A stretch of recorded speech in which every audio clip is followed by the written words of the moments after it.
Hey there, lads and lasses. It's about time. This is, of course, Thunderhand 64 coming at you live from the west coast of the United States here on a Wednesday afternoon. It is a little bit past noontime, and that can only mean that it's time for some Generations Minecraft server, particularly if you saw the announcement earlier. I figured we would start back up after our hiatus doing some Baby Zombie Rush today. So I hope you're all doing well. We did have our first stream back from the hiatus was this past Sunday. That was Kachi time. If you didn't get to catch that stream, the VOD's up. It's still up on Twitch. It'll be up there for a few more days at least, and but it's already been uploaded to YouTube, where it'll be archived for the ages. So if you missed that and you wanted to check that out, that's still up there. You can go see that. All right, let's switch over to the scene here. Display scene. Here we are.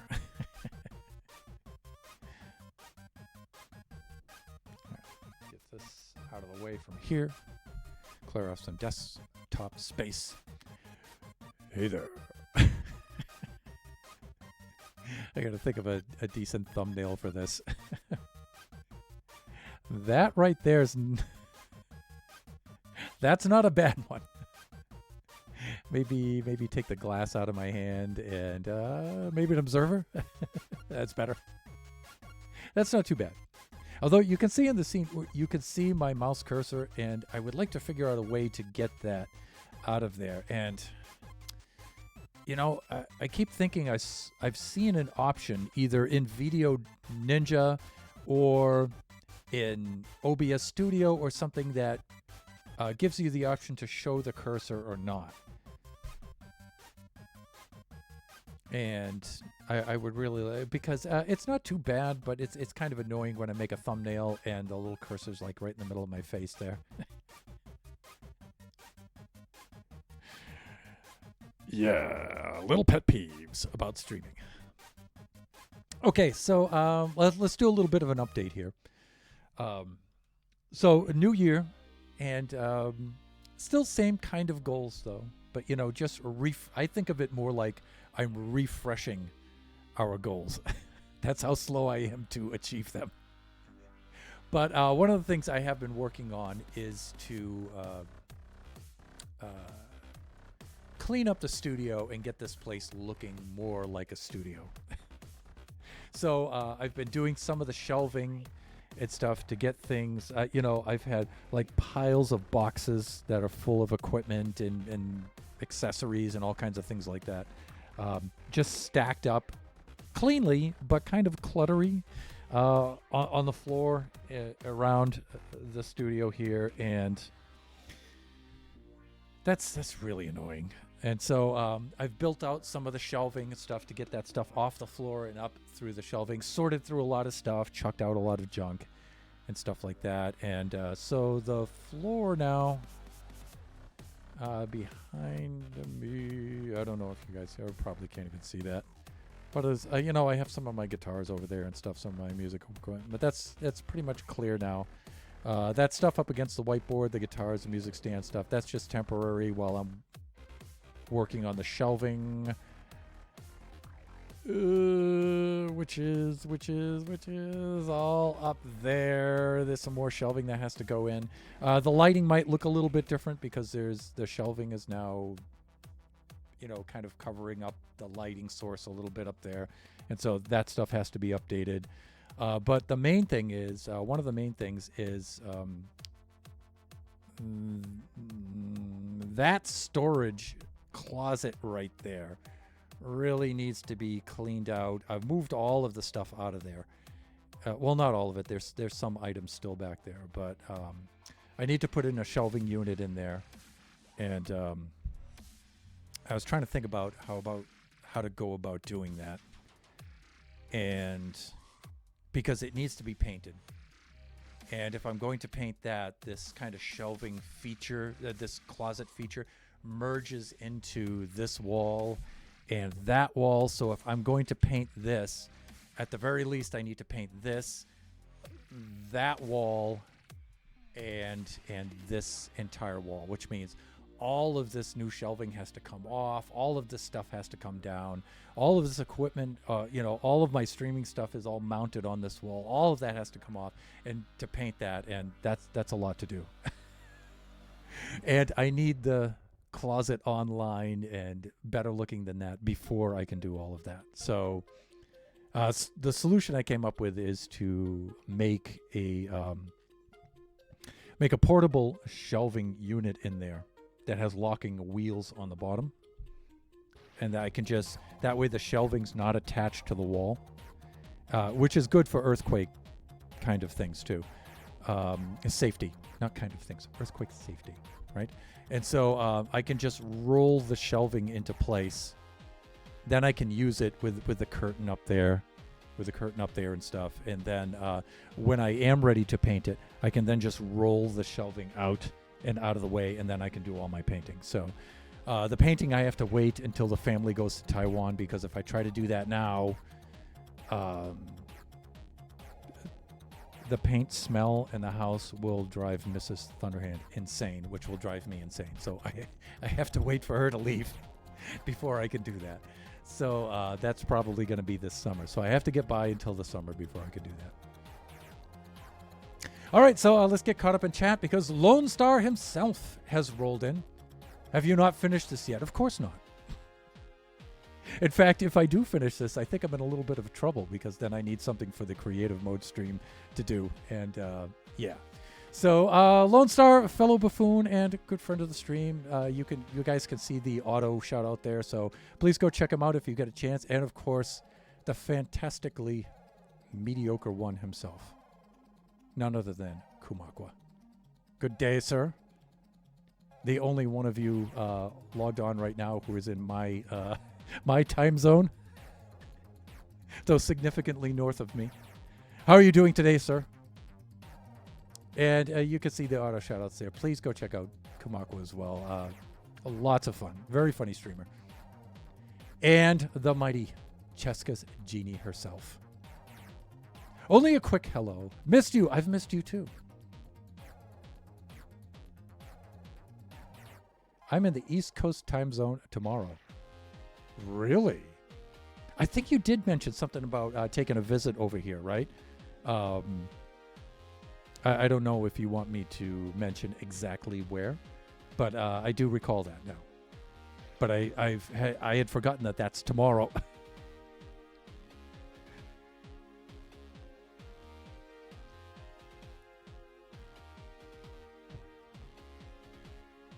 Yeah, fly over to DC and we'll be in Pittsburgh for a week. And remember, when you're in Pittsburgh here in the United States, Brit, you have to say Pittsburgh, not Pittsburgh.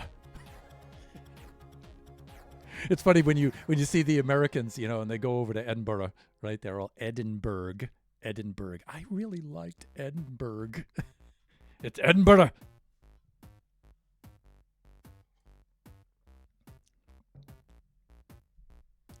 Pittsburgh. You, my dear, can say that any way you wish. It will always be Pittsburgh.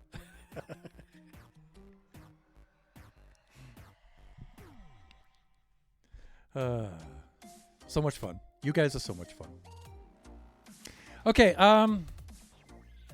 here's what I was thinking on doing regarding this. Getting the biggest stack of TNT I could find. Kachi and I will put it all together and just blow this thing to Kingdom Come. No.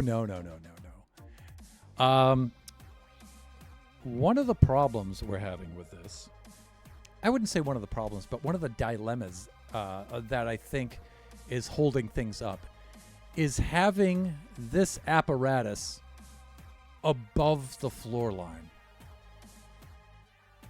That is really blocking a lot of solutions and slowing us down from completing this.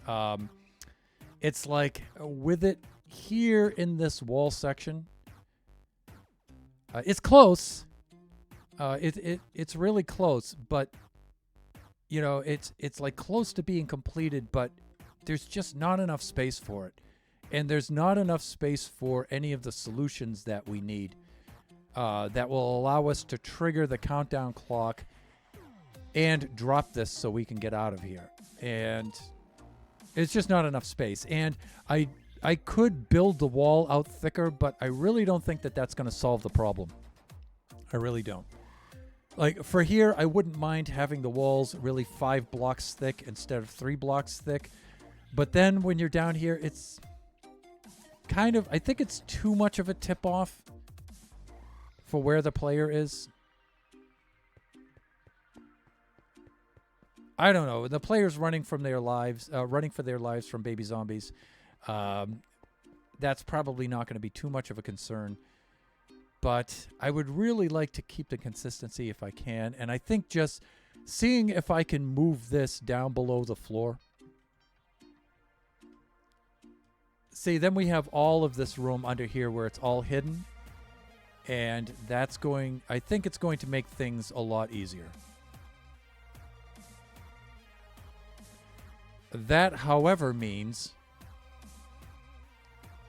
dismantling and like rebuilding all of this stuff. So some of you might find that a little exasperating. I find it hilarious, but it's how this creative process goes. I mean, you try things out, you bang your head against the wall for, quite some time.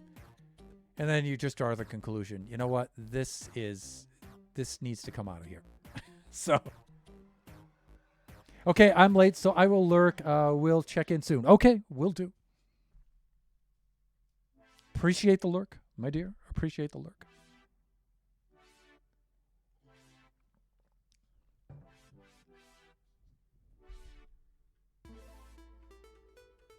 So some of you have seen some of the shelving and stuff that I've been building here in the studio. I posted some pics on the Discord. Some of you might have seen that. For here in the studio, We have a few more things we have to do here and to get this place looking studio-like and a little bit more pro-like. And then we have to start on Kachi's work area out there in the, I guess, living area. We've got a lot of work to do there. Well, Kachi has really changed things around. And, the amount of things that Kachi is doing now and the degree to which he's doing them has far exceeded, just a little pile of stuff we've given him there in the corner. He really needs, a decked out area there. So, he's in sore need of an upgrade there to be able to do his level of work now. So, and of course, there's things that we've been meaning to do for a long time, like emotes and redeems and stuff like that. So we'll see about getting around to that. A big part of that was to get the MuseTech scanner back online. That helps us scan in a lot of the artwork, especially for Kachi's artwork. There's some emotes and things and overlays and stuff that we want to use Kachi's artwork, for which we want to use his artwork. And Kachi is still mostly bound to, physically drawing stuff out on paper and stuff. And so we'd like to scan a lot of that in and use that for some of the graphics for at least Kachi Time and some of the Kachi Time.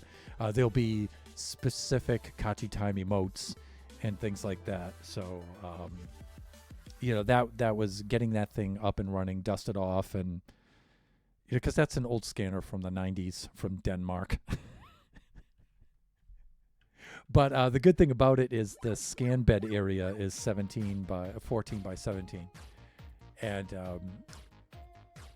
the resolution is 1200 by 1200 DPI. So it's a really good scanner, but it is really antiquated. And so to get that thing online and to get the room for it in this area too, I had to build out a whole special shelf just to mount it on, because for a scanner it's huge, and it's also very, very, very slow. So it's not a high volume scanner. It's a scanner specifically for, high resolution for artwork.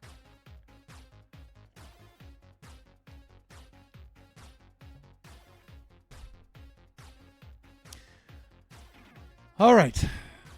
So let's take a look at this thing.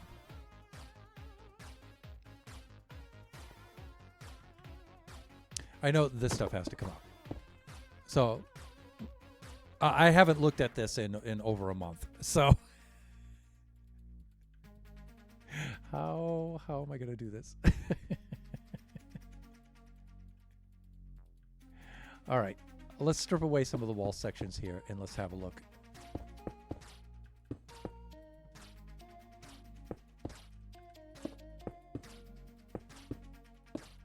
I got to be careful removing some of these blocks.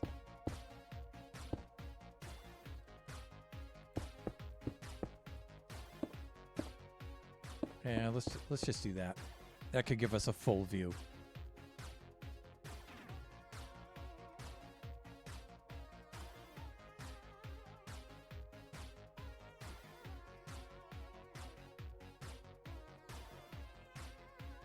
Okay, what I'm thinking of is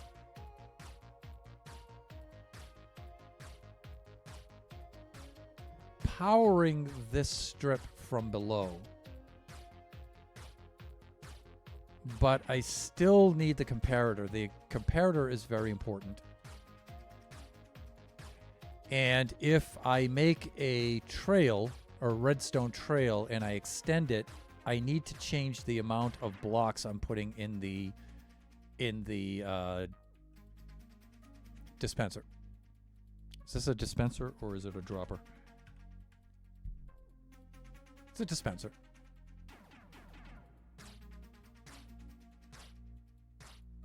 So the idea is you put in so many blocks into here to light up the entire strip here of all of the redstone lamps. And then as this dispenses out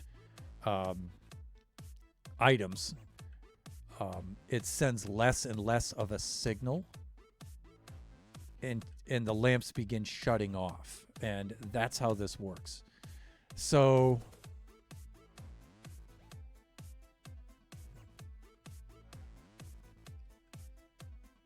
I'm wondering if how much of this I can move to the area down below.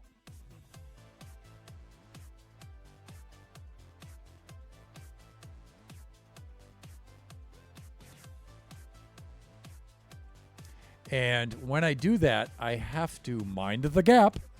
I have to keep this gap in place. So that's important.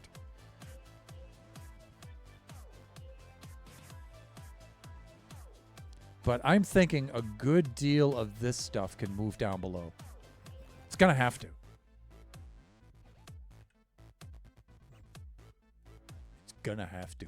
It's going to have to.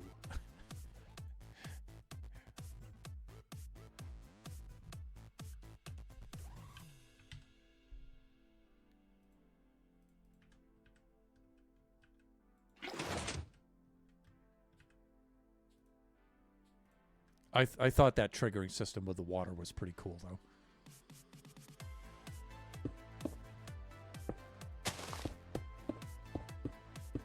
I thought that was a really cool solution.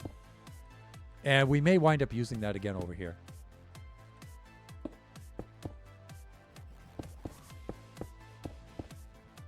Let's just take all of this stuff away right here, right around this.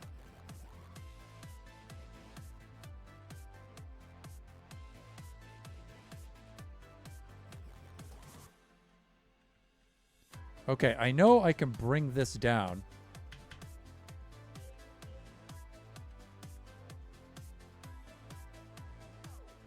By at least one level.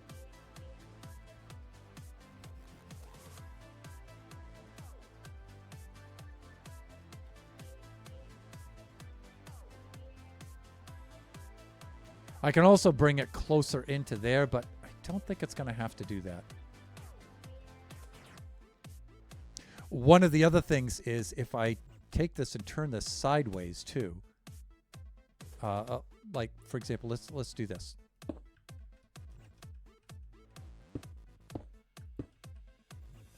I mean that. Okay.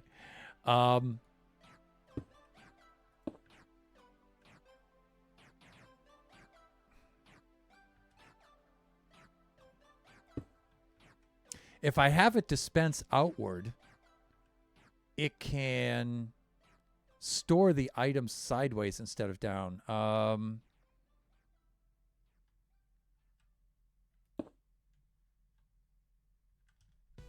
I don't know if that helps or not.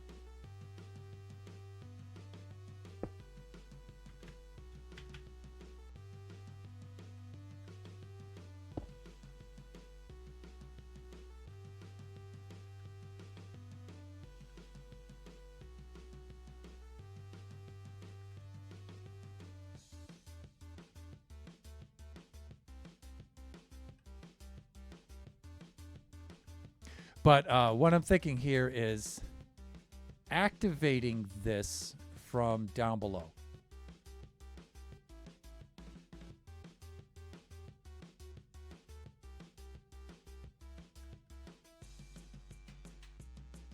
And if I move it in like that, now I'm wondering if I need a comparator on the side of this or not.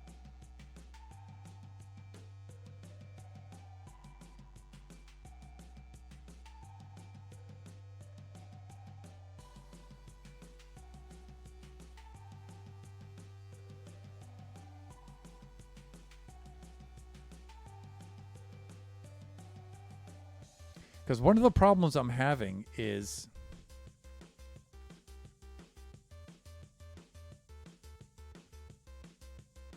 see, I could do something like I think I could bring these down by one more block. Maybe. Let's try this.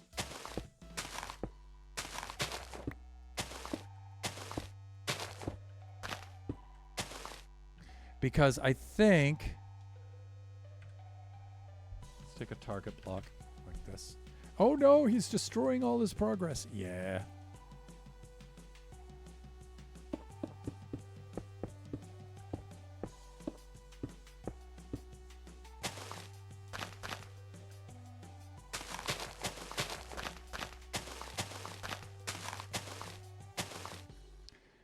Now, if I take this and take some redstone like this.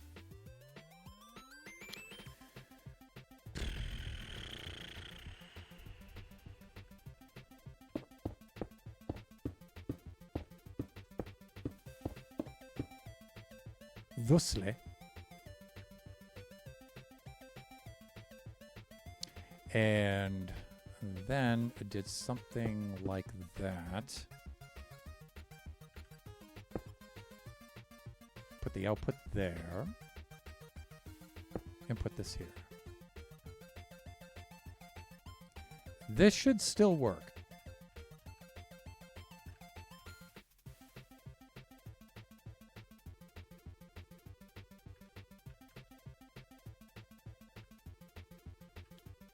That might not be enough of an output. And I think the way that this works is like this. I think so. There it is. Yeah, that doesn't work. Okay. I thought that this being behind that would do it.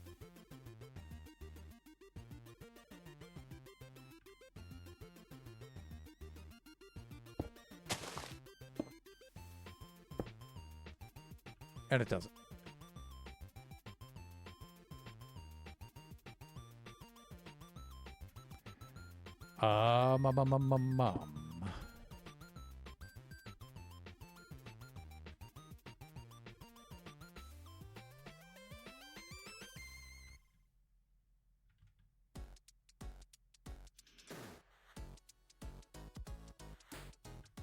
One of the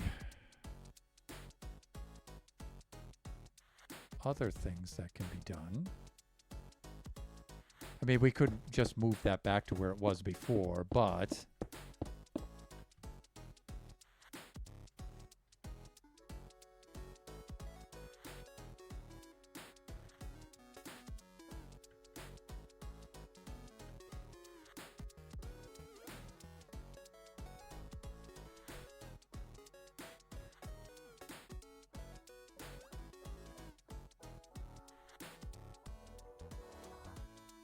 you know what? I was wondering, I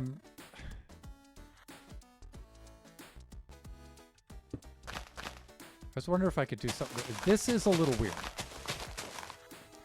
But here's what I'm thinking.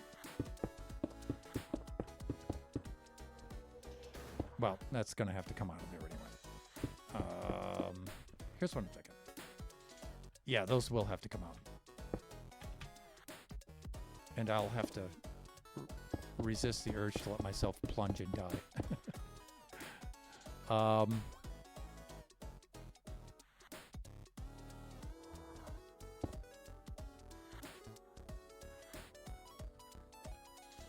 I'm wondering.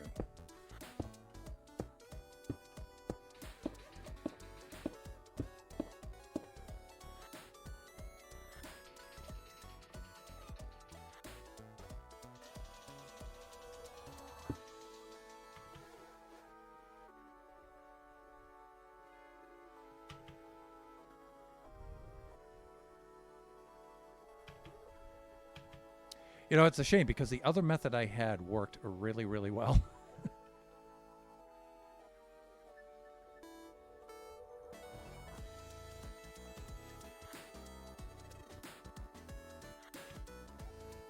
I was thinking something like this and then maybe something like that.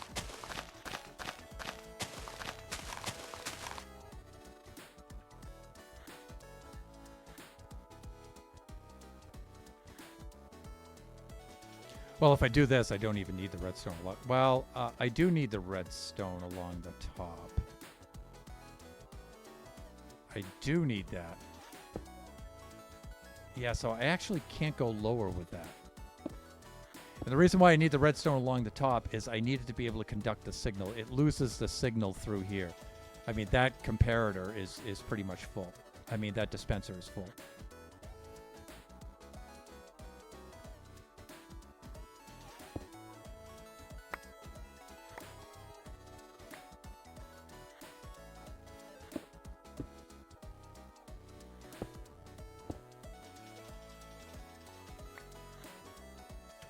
So in order to have this like this,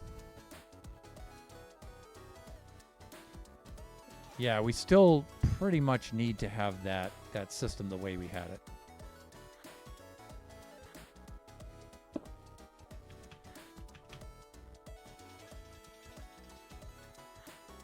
I was just wondering if I could power this from below instead of from above. Because I think from below it'll do the same thing. Let's take these out.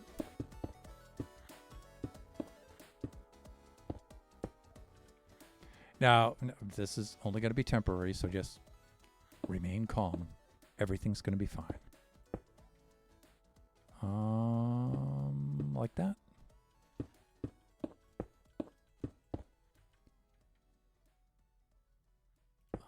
Actually, just something like this. Let's remove these for the moment.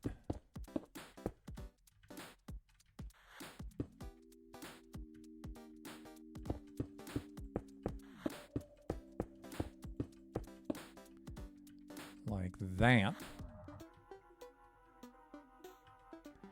And then I'm thinking,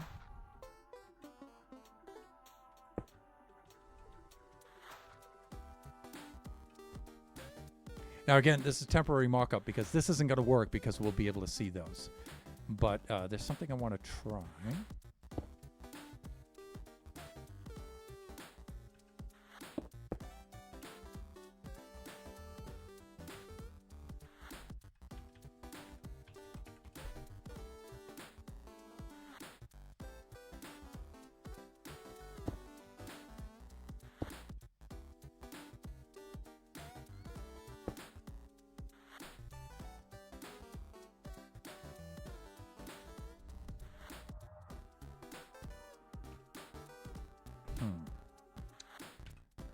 Let me do that. Let me clear the inventory. And do this. Click on that.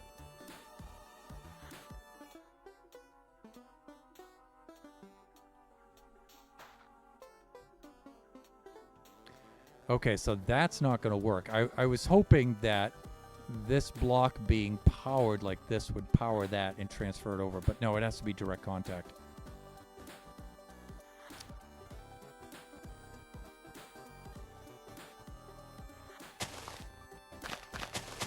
And the same thing, yeah, for that. That still wouldn't work.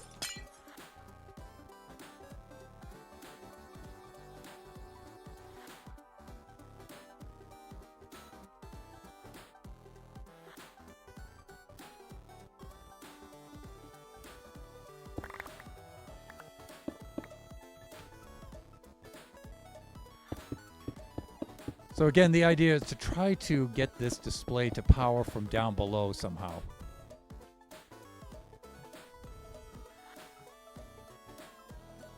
And so far, this is the only way I can think of doing it.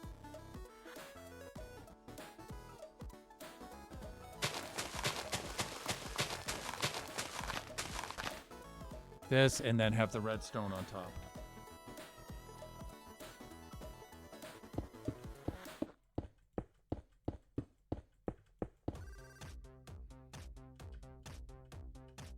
And again, I had the power source going this way, so this would light up this way and then count down that way. So, I mean, I could put the power source over this end, and you think that would be easier because it's close to the gate that triggers it. But it actually crowds all of the mechanism in here. It's good to have some room in between there because these redstone components and circuits and stuff are not small. They're not small.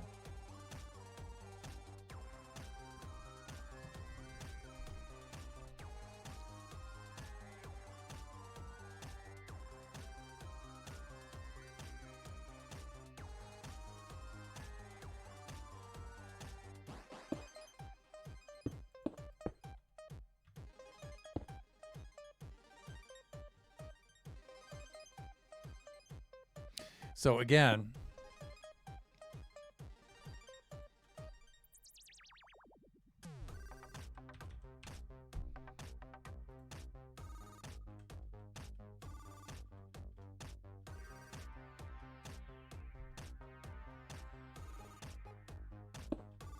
dispenser has to be here. Again, it doesn't have to dispense downward. It can, but it doesn't have to. But let's keep it downward for now. Because dispensing over this way, reserving that area to contain the blocks that are rejected, that might actually wind up being beneficial. So, comparator.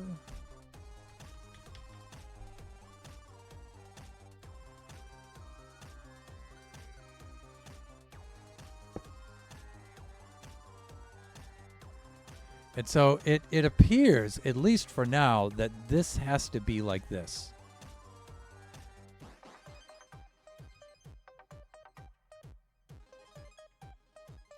So now I need, when this gate activates,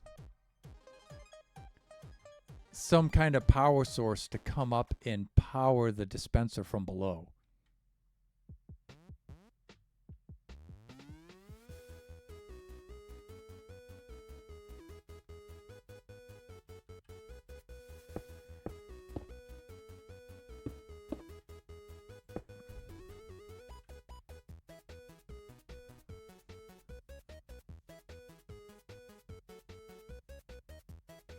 Now again, we could step this up, but that just means we have to, we can't make this too far away because we won't be able to put enough blocks in the dispenser to power this line all the way down.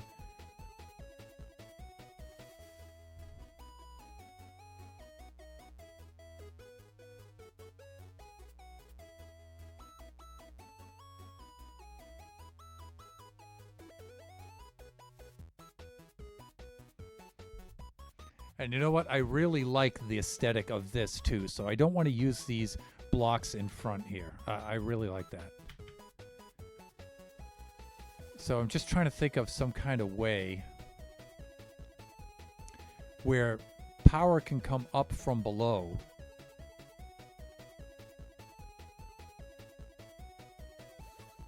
So before, that's what I had here. I had power coming up from below, hitting a piston, the piston pushing a redstone block next to this to power this to make it go.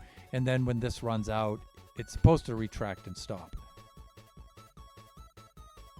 But instead of having this up here activating horizontally for this, I'm wondering if I can have it activate vertically from below. And I don't think I can.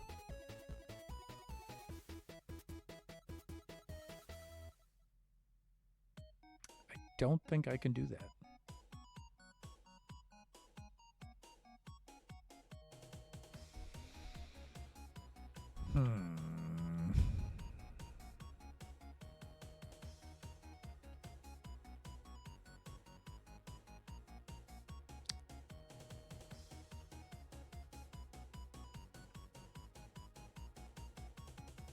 I mean, when all else fails, just starts spamming blocks. Not a sticky piston? Yes, it is.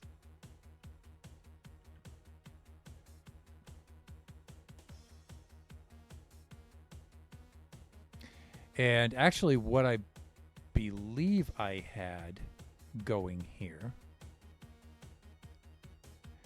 was a piston and some observers. I think that's what I had going here. So we're doing this kind of a thing.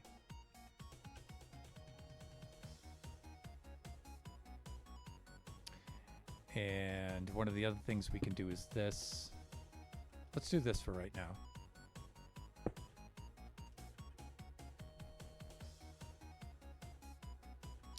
And let's take a hopper.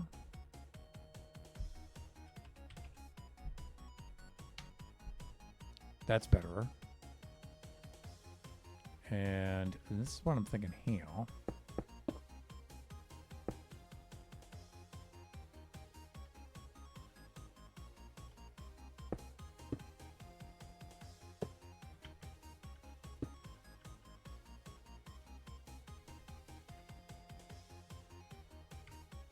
And maybe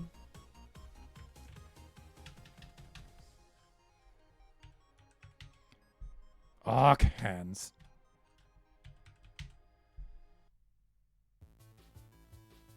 Huh?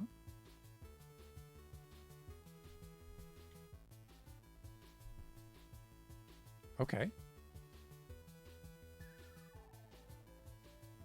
All right, sure. I have no idea what just happened there, but I'm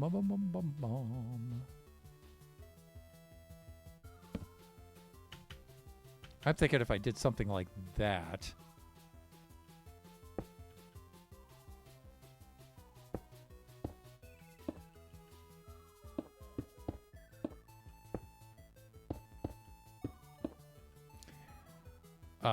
It's going to eject these items here. They're going to bounce off. They're going to go drop right down into the hopper, and they'll be collected there.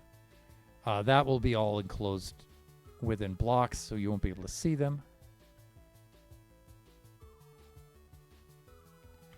Now, the thing is, I was thinking...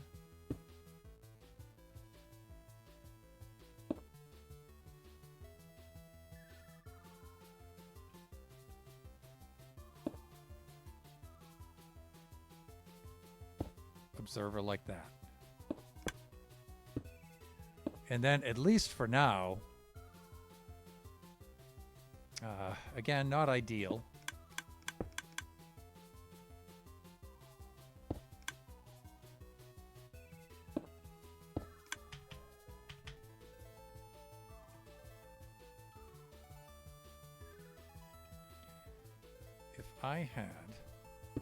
If I had $1 million.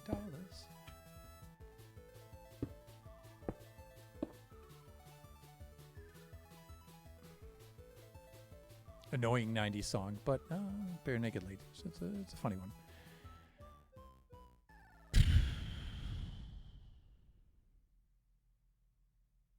This might be okay, but I think I need a comparator.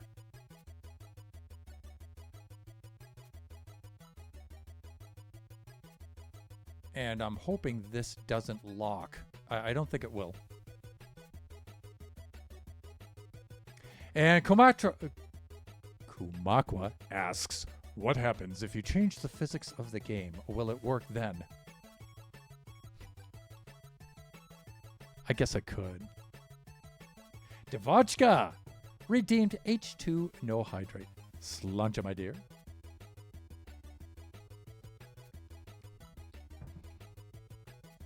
Hey, me little droog. How you been?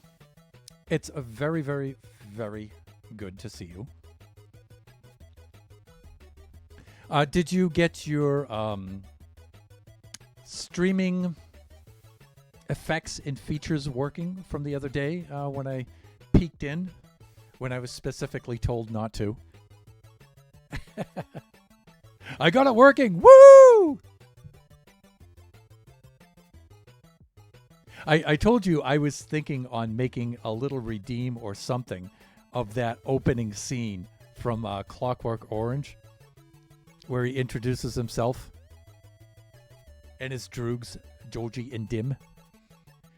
And but the thing is, as that dialogue's running and the camera pans back, you can see the naked female down below. And so it's like, family-friendly stream, I can't do that. So I was thinking of, but as I saw you working on it, a solution to that, you could just uncouple the audio from the video and then just slow the video down so it pans back slower, and then by the time the audio is complete, you can just stop the video before it gets down to that level.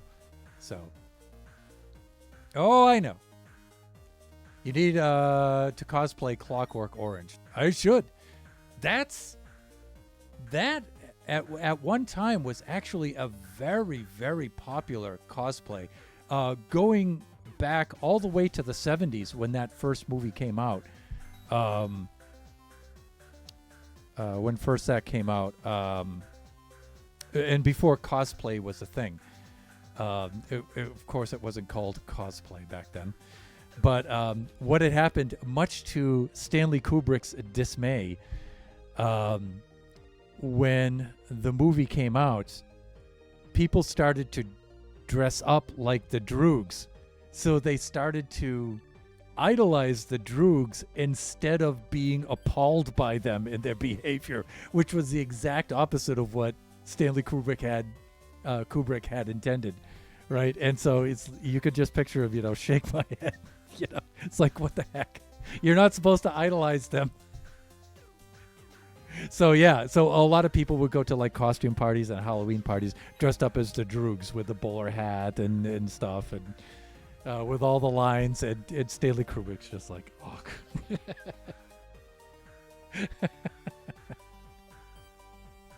You're not supposed to idolize them.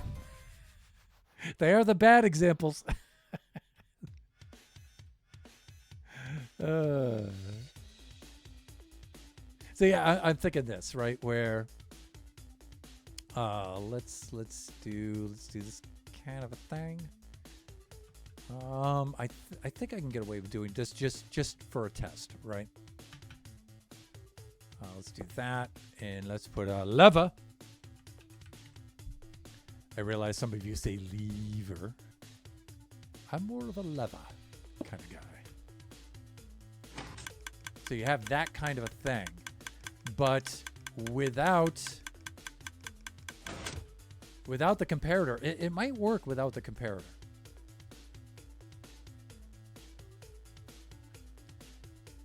Now see, that we need to put more in the dispenser if we want all of them to light, but just as a test, right?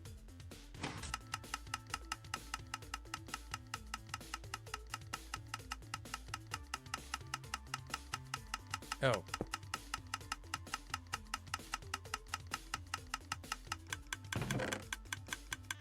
Okay, again, the hopper is a little bit slow.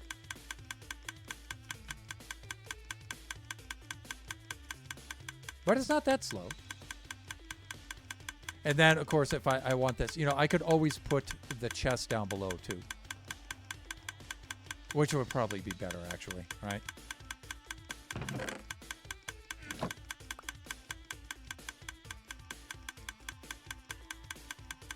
And you know what? One could even put a water stream here, streaming downwards, just to help push them down into the hopper. And of course, we could make a hopper minecart there too.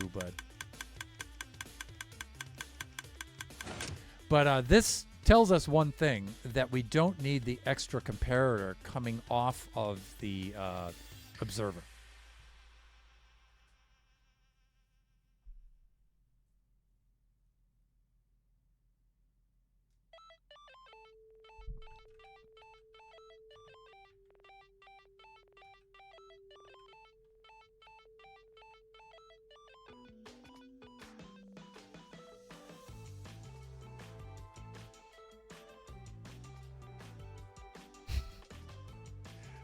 Of course, Devotchka leaving us hanging with the thoughtful chin stroke.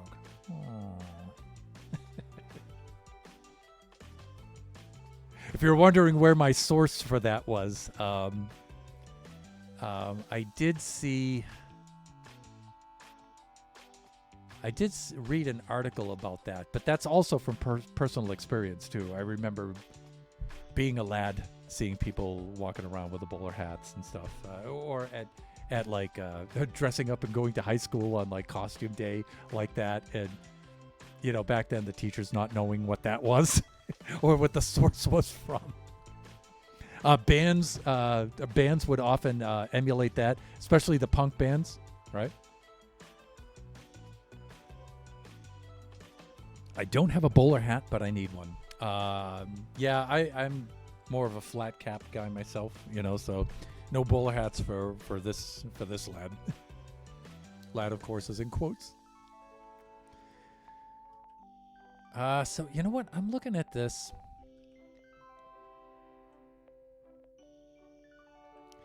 And I'm thinking we might be able to slide the piston into place, but we would see it from here. The best thing to do would be to slide it into place from there. So what I'm thinking is something like this.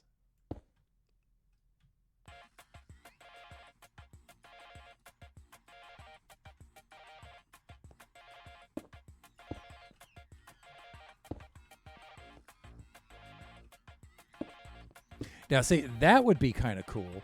And then have an observer here and an observer facing down. Something triggers, this observer reads it. The pulse goes through like that, activates this, slides that over, activates that, and activates that. But we have this redstone stuff in here that's going to interfere with that.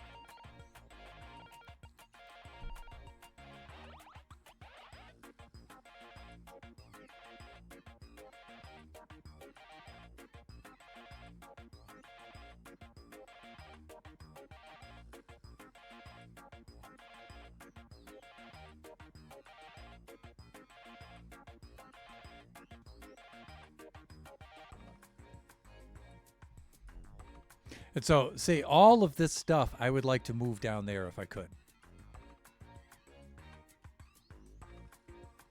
One of the ways I could do that is to step all of this down. But when I do that, I'm going to run into the gap issue.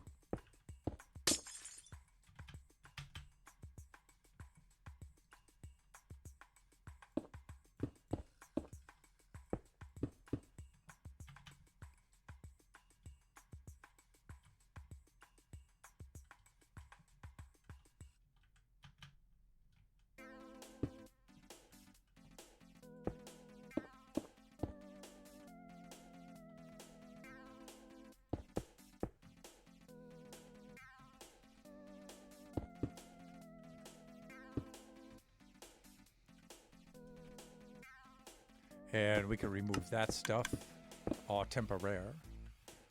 And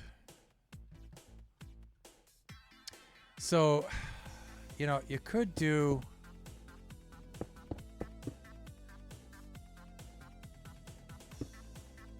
You could do something sort of like this.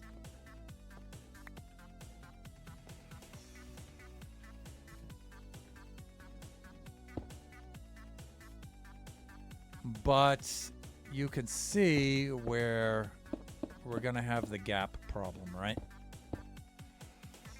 Because you'll see the circuitry.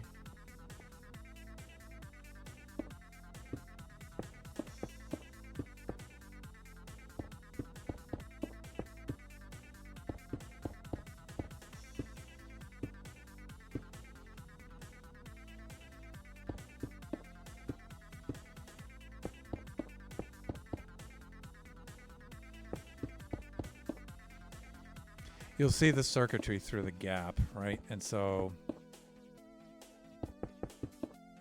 now you won't see much of it, but that block and, you know, that spacing and stuff, not good. So we would need some way to transmit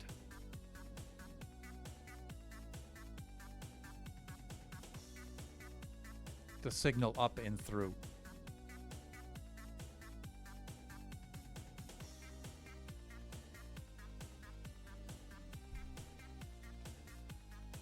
Comparator, of course, has to stay here. But the comparator only has to be there to read the dispenser.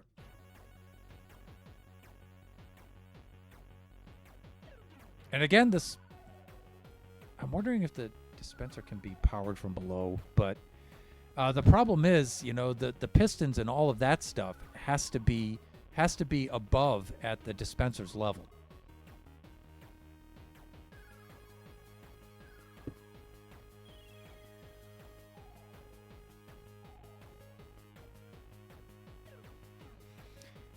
Unless, of course, I can make this circuit jump the gap.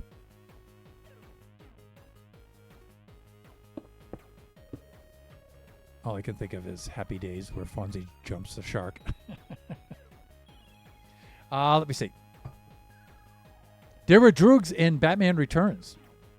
It might have been Batman Forever. Yeah, in one of those, right? Were they not the Riddler's henchmen? Of course, Kumakwa getting that reference. The very moment that Thunderhand stream jumped the shark. Didn't it start by jumping the shark? They were hanging in the alley.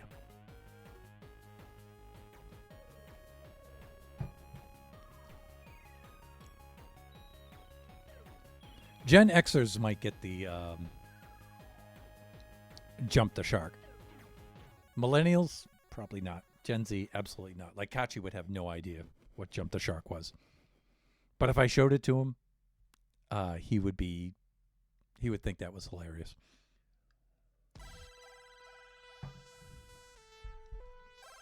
How are we going to do this?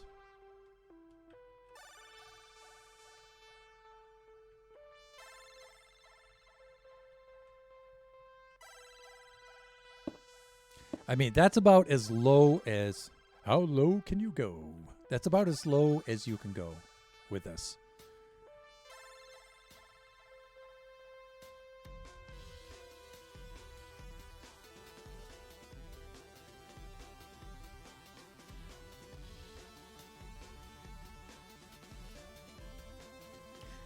So...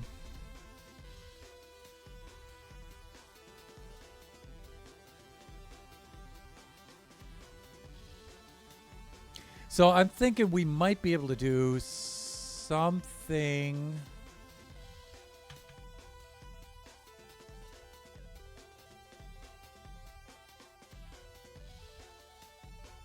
No, I don't think I could do that.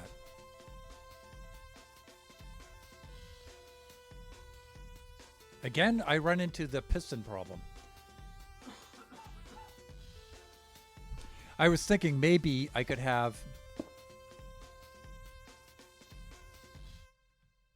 Maybe I could have an observer like that.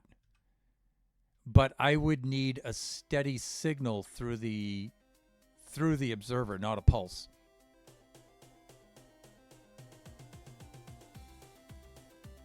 And I would need that steady signal to be strong enough to light up all of these lamps plus these extra blocks and then diminish as... Yeah, and the observer would not allow that to happen. So I'm pretty sure the dispenser has to be on this level.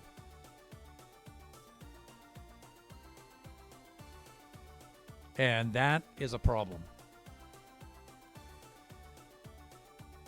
That is definitely a problem.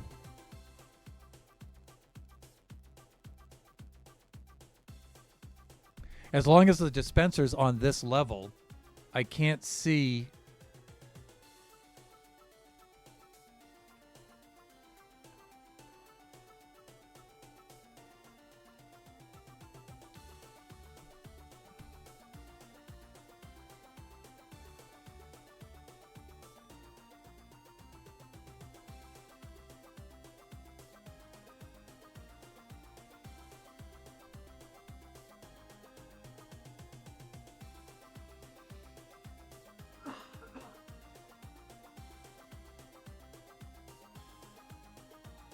Yeah, I don't think I can make the redstone jump the gap there because...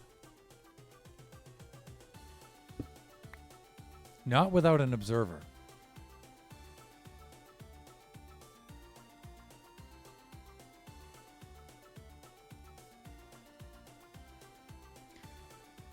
Unless I tried some sort of quasi-connectivity thing, but...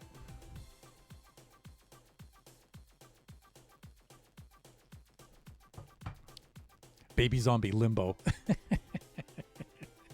How low can you go? They were all running out of the post, and the player has to...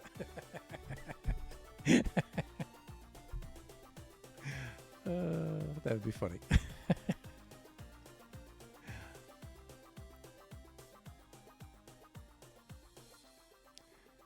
You know, we have the player emotes on Buffooncraft, and I think I might still have them on here, right? Do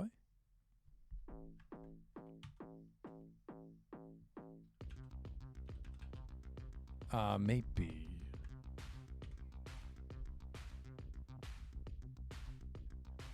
I thought I had them bound to the B key, so probably not. But you could have the player emote where the player, I think, bends backwards, right? I think you could make one.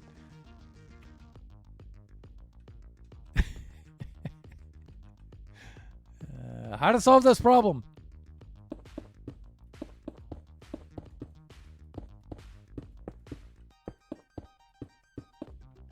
I'm just trying to remember my methods for transmitting a redstone signal across the ether. And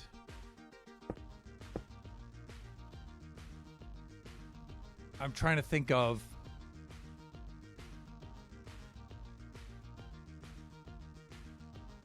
a shrieker, maybe. I mean, you get the noise, but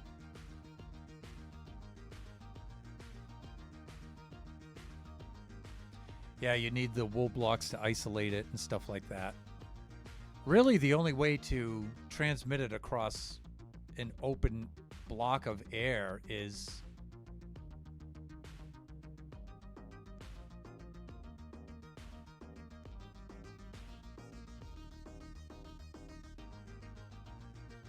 with an observer. I really think. I can't think of another way to do it.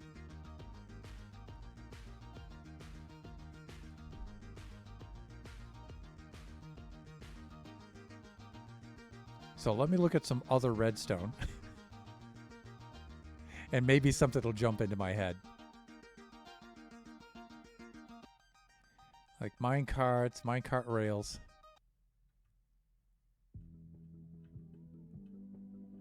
Redstone torch.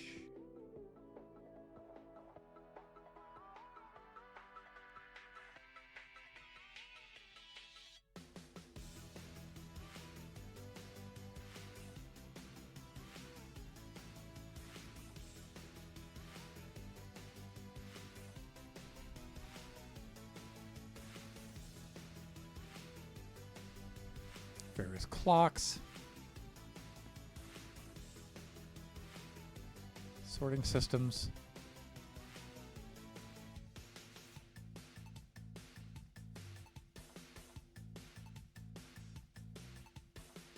Circuit towers.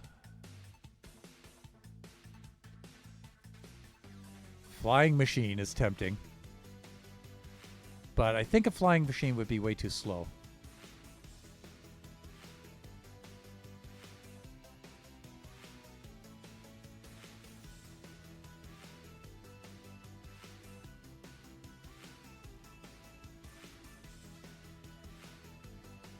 You know, it'd be cool. A cool idea just came into my head, but it would be way too complicated, and I think it wouldn't be intuitive to the player.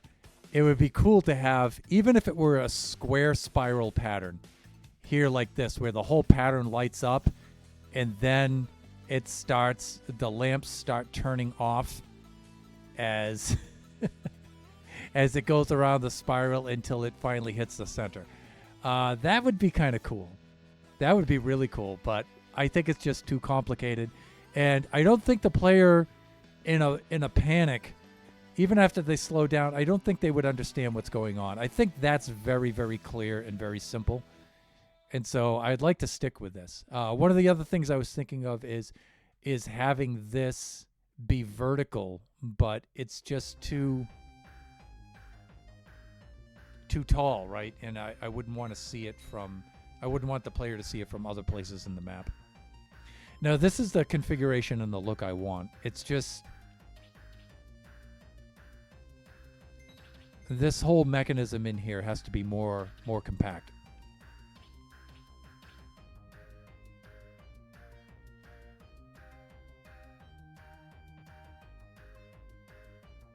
And so far, I just can't figure out a way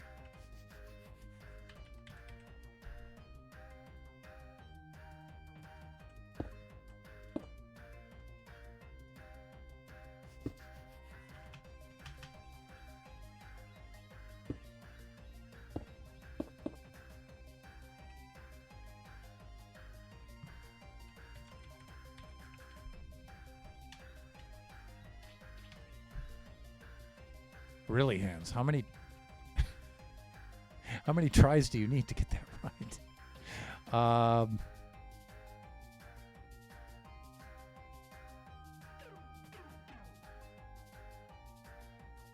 Like, you know, I could step this down by one.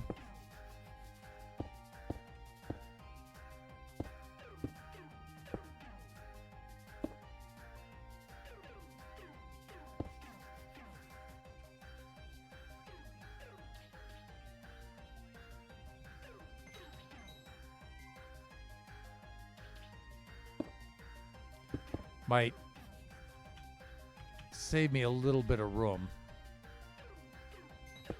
We would actually need this to do that. Yeah, it saves me room in one axis, but then takes up more room in another. So maybe not a good idea.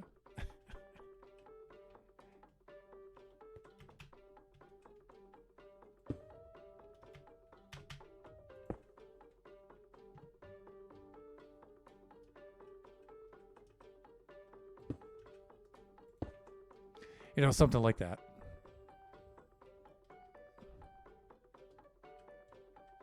And then collections over here.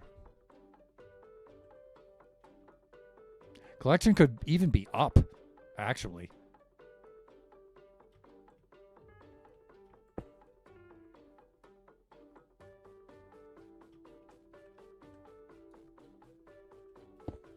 Which might seem a little counter...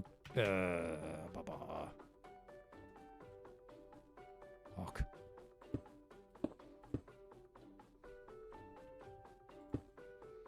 Like that.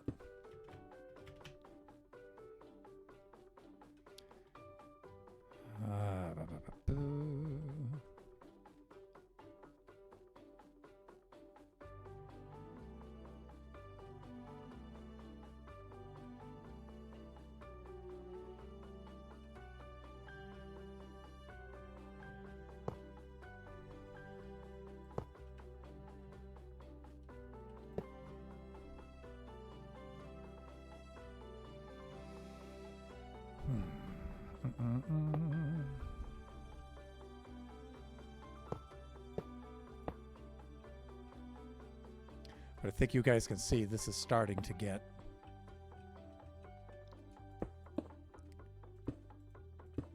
take up a lot of space.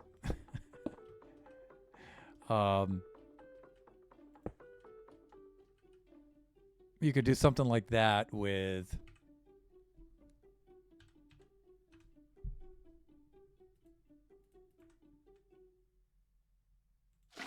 that kind of thing. I gotta be careful how I do this.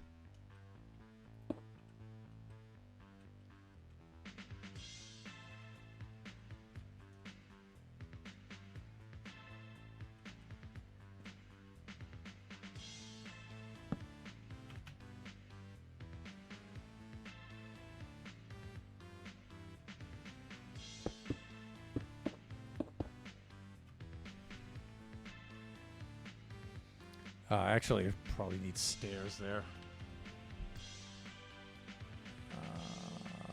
Blackstone. There we go.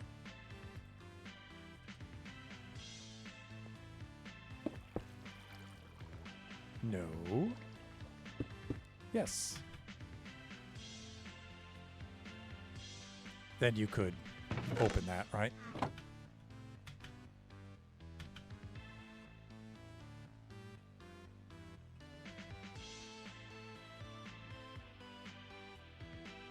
And since this would be on the interior,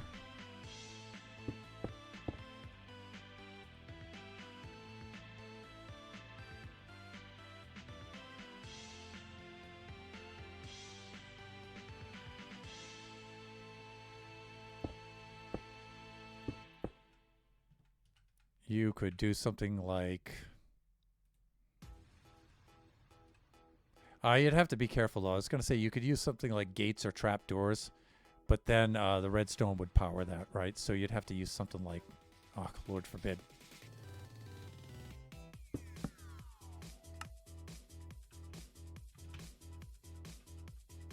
I mean, to save you a little room, maybe. Yeah, we could do that.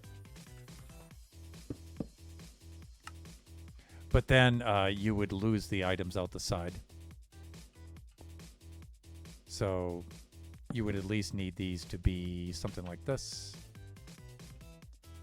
Or you'd at least need trapdoors or something like that to hold that in place.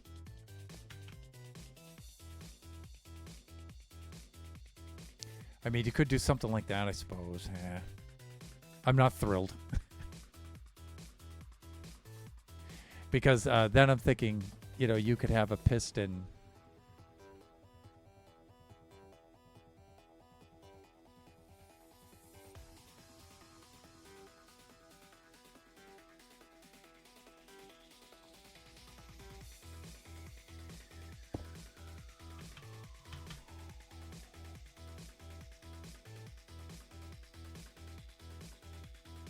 The other thing you could do is have a double action kind of piston situation here too, where it retracts this, and then another piston retracts both of those sideways, and then pushes up an observer to contact that observer.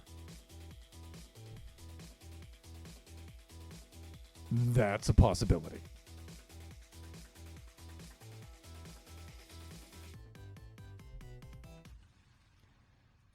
You'd have to get the timing down, of course. I haven't made one of those double action pistons in quite some time, but no time like the present.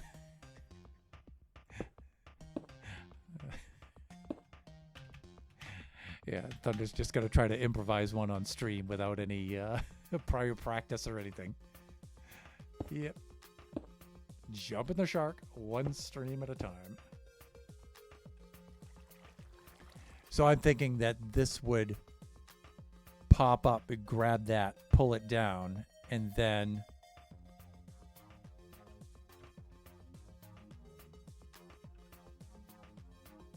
another piston situation would have to pop in and push it up. Wow, that would be really complicated to do.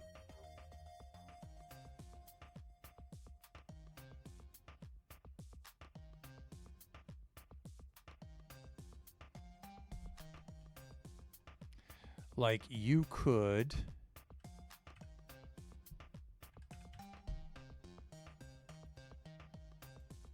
I'm thinking one redstone block could maybe could power it. Like that.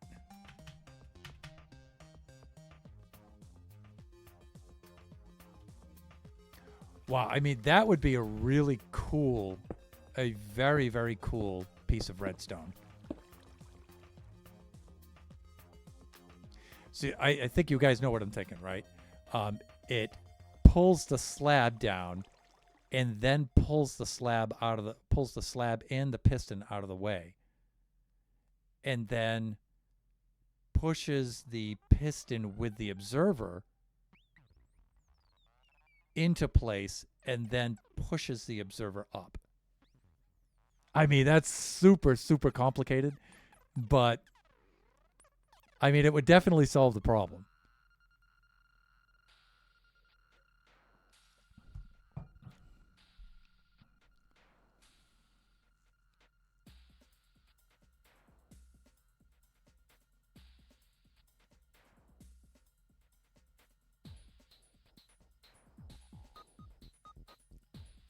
And it would be a really cool piece of redstone. But usually the more complicated you make redstone, the higher the likelihood is that it's going to fail. Yeah.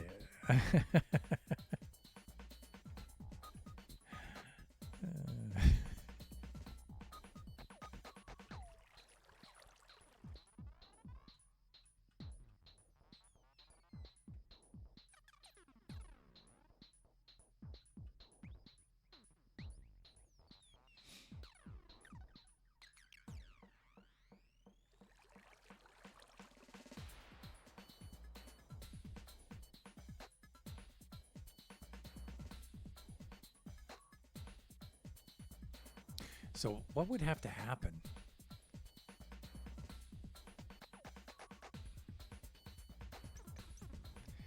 The very first thing that would have to happen is this would have to retract.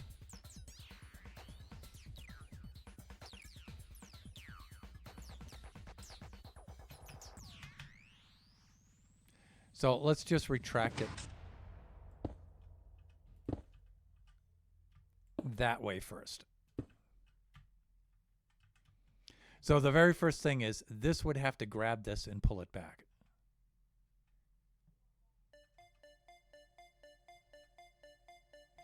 And I think, if I remember correctly,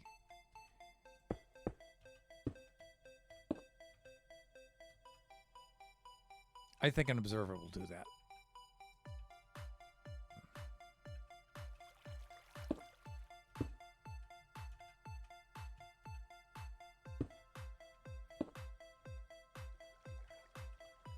Like, I could build this kind of circuit again. All right, a pulse comes through here. It drops that and retracts it so fast.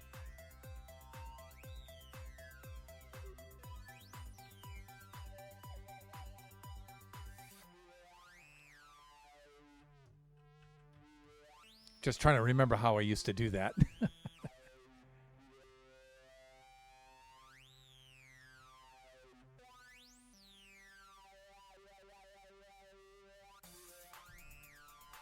How did I used to do that?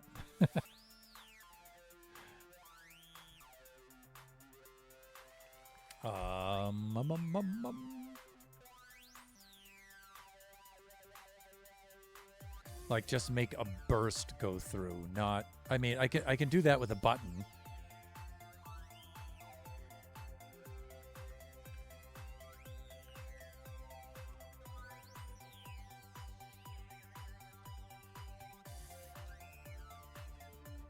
Let's see something here.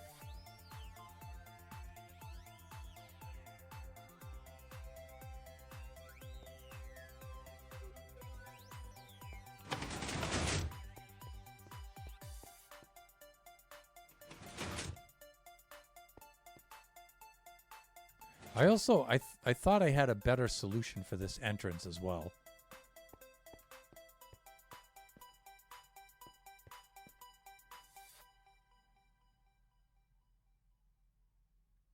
I thought I had something better in mind for this. That was a little less obvious and stuff.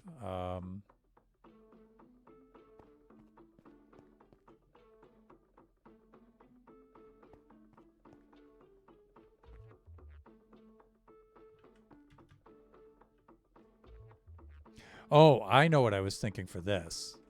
I was thinking of the entrance for this to be at one of these interior dead ends. So it would look like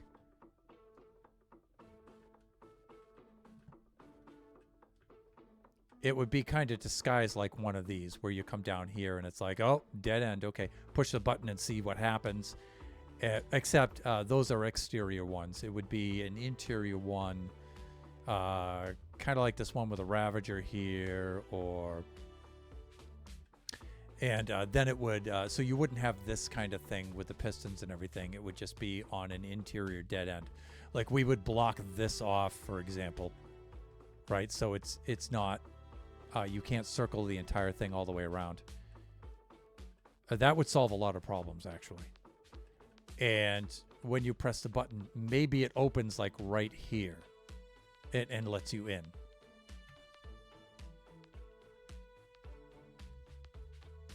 And so, and why I'm thinking of that right now is because that would be button activated.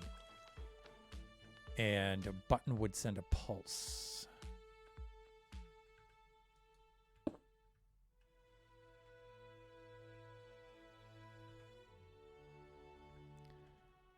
And let me see.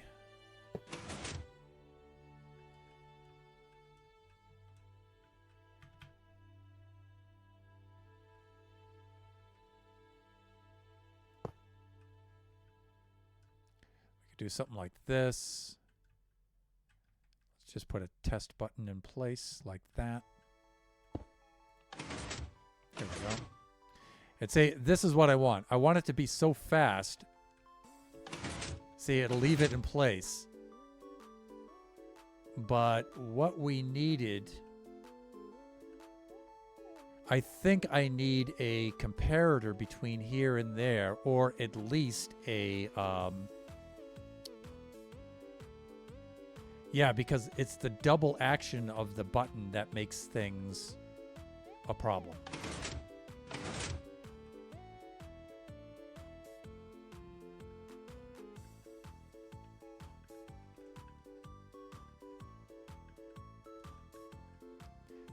And we were thinking on doing that with an observer, with 2 observers.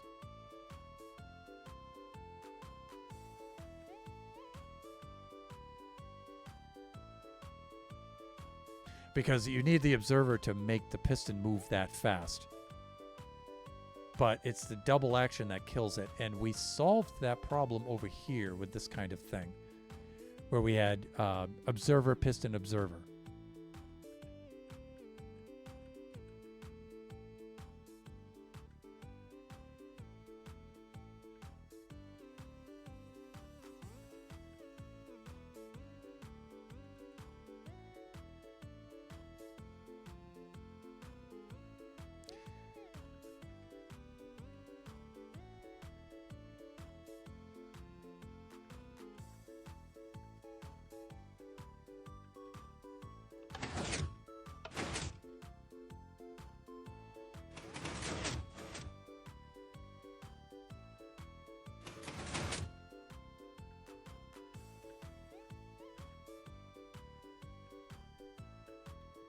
And I think the idea was...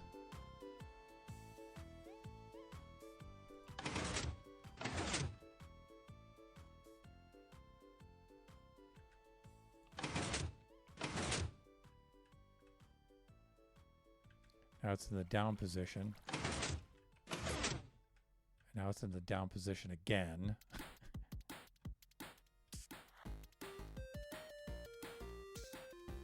And I think the idea was, instead of having this, you had an observer here. I think that's what I did. So it was something like that. I think that's what did it. Yep.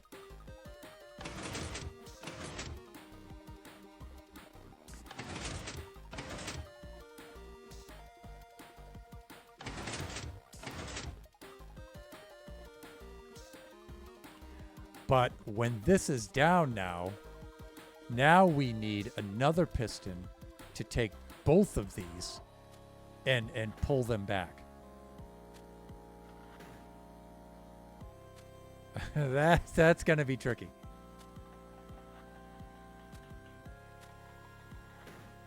And it's going to require a slime block.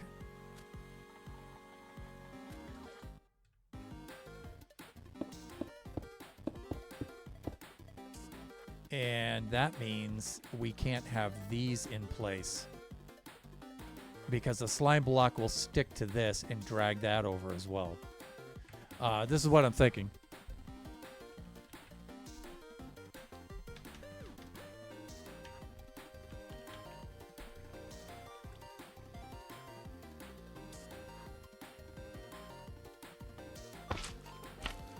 Like that kind of a deal. So then we'll have this. And it's okay if it pulls it back that way.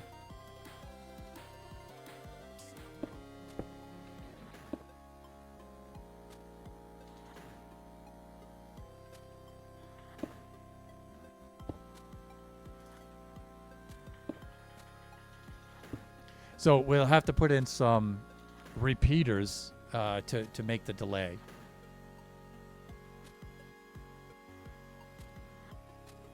But what will happen is it will, when this pulls this down, Oh, but see, it would have to slide against that. Maybe honey blocks?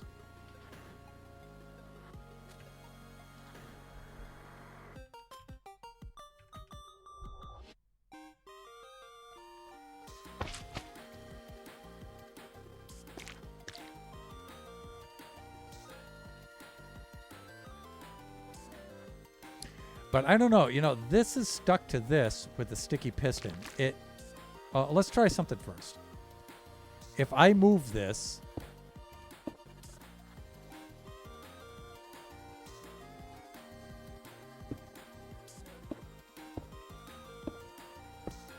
will it drag this and the slab over?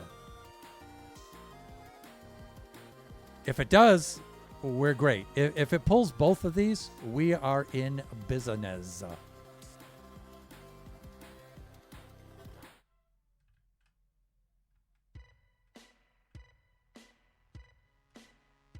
So let's set up the same kind of situation here. I said the same kind of situation here.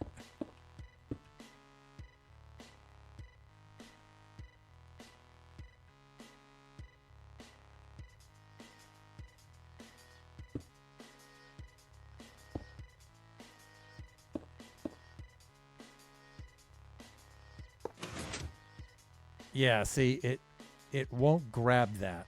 So what we need is we're gonna need a sticky piston there.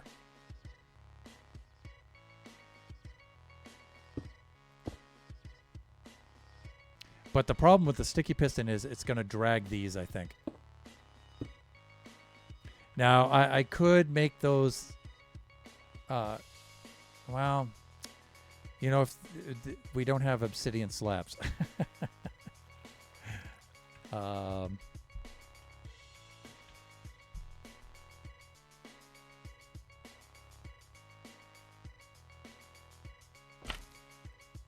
See, I think I would need something like that.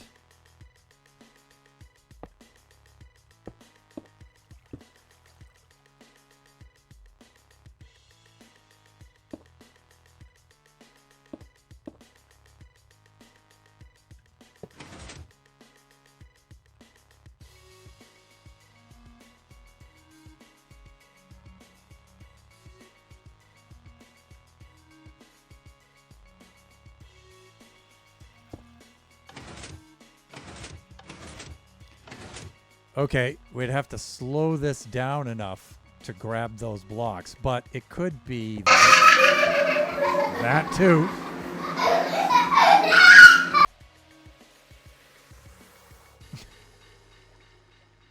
Thank you, sir. Is there something that needs my attention, or because that's usually how that redeem gets used?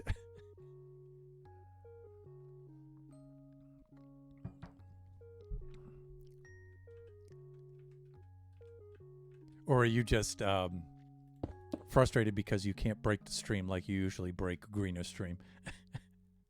Nah, just messing with you. Oh, that, you know, because sometimes I guess maybe for other streamers that might act like a jump scare. Because I do have that quite loud. And you know, that's difficult to actually control the volume of that thing, the way I have that set up. All right, I'm thinking that this might have been sticking to the top. Let's try it. Yeah, see?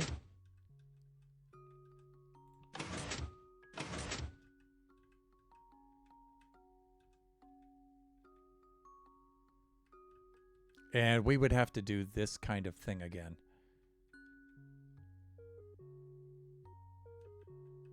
Where we would have multiple pistons.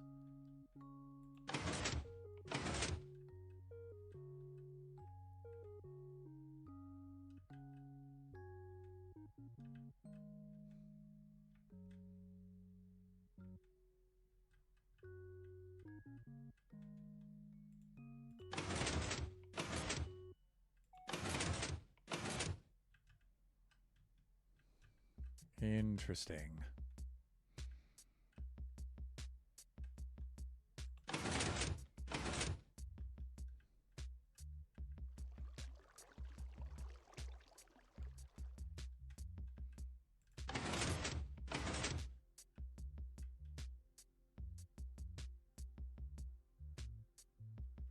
You know, I would like it to leave that in place, though.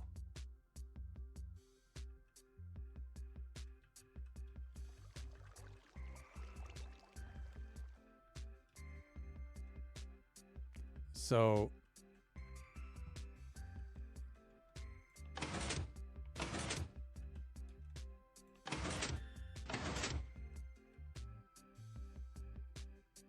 I think if I put a slime block between these, that might make that happen.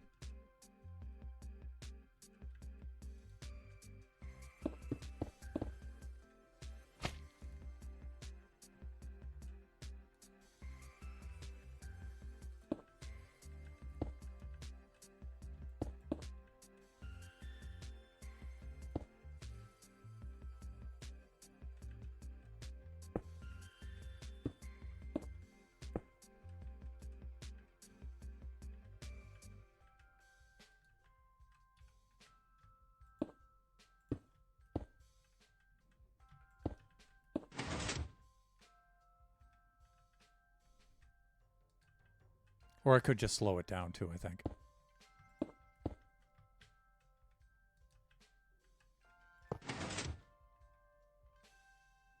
Or am I too far away? I think I'm too far away on that. Yeah, I am. Ugh.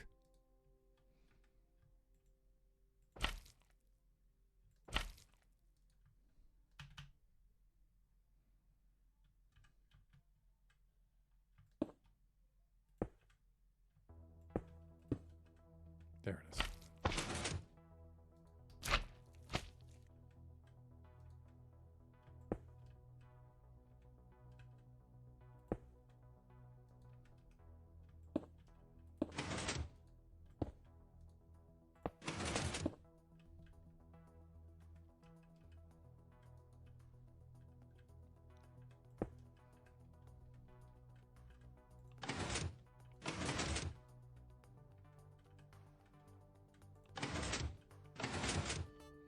Okay, that's what I want. Because I want it to leave this in place. That's important.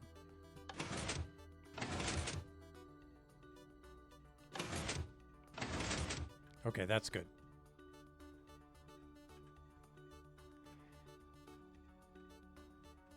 Okay, so we want it in the up state first. Good. Okay, so what's going to happen now is after this completes its cycle, then this will grab both of these and pull that out of the way.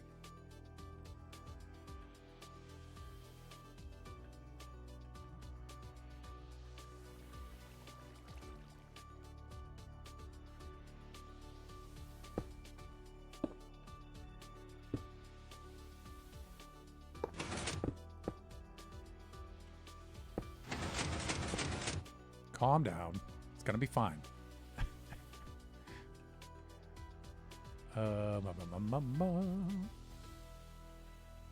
All right. This should be in the right place after I do that. And, you know, we can step down from this. Maybe.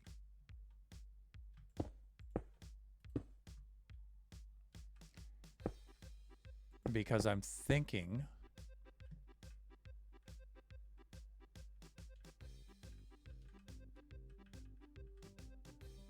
a repeater might help us here.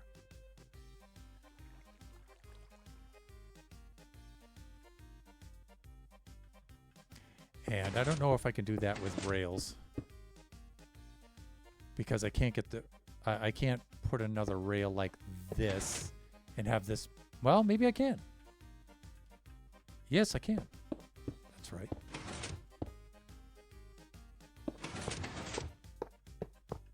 Oh, that's a well. Yeah, see, I can't get the power to run in that direction.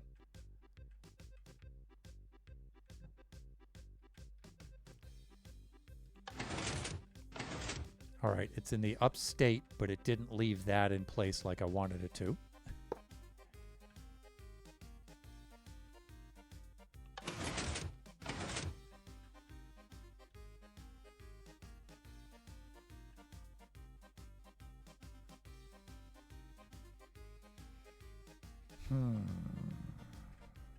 What am I not seeing here?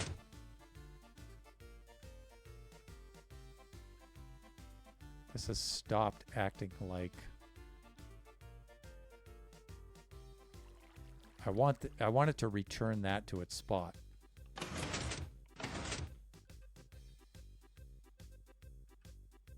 So I just want this to pull it away and then put it back. Not pull it away, put it back, pull it away again. That's not what I want.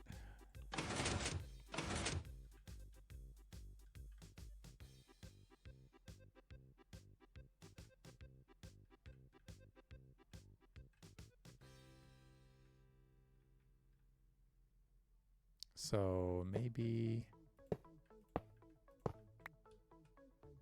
redstone over to here.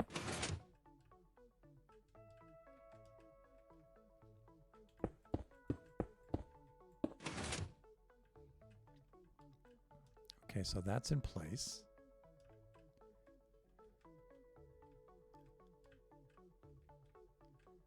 But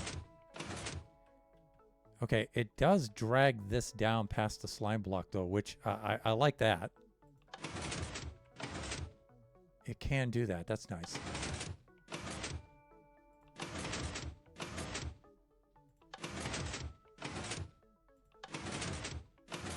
I really wish it would put that back into place after it was done though. So it would just, it's here, it pulls it out and puts it back.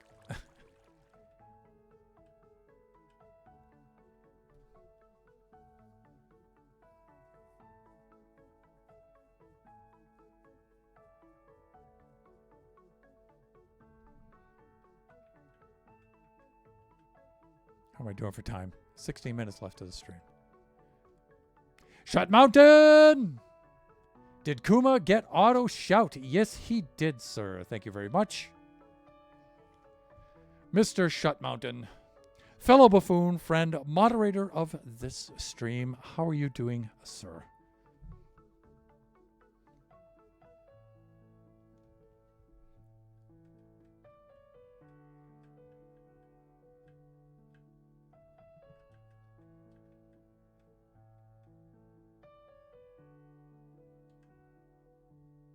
What would have to happen here? It would pull this out. A certain amount of time would go off, and then it would put it back in.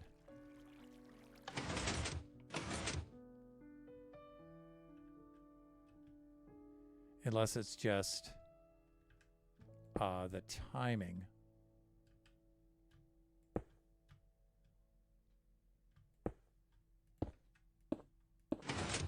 Where it starts.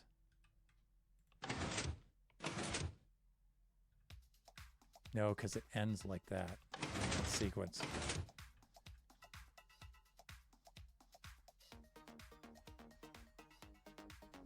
Because I'm doing one.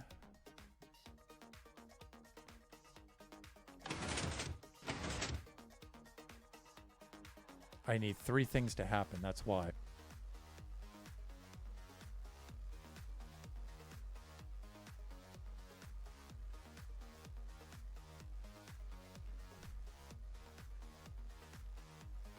So I think I need a delayed pulse to come back and push it back into place.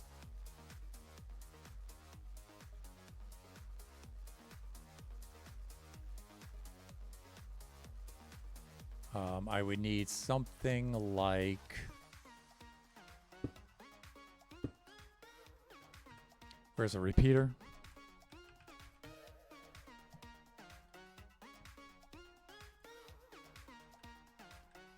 Maybe.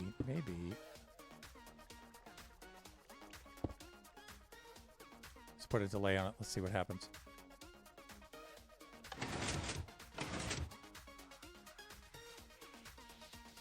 And then I was hoping that this would come around.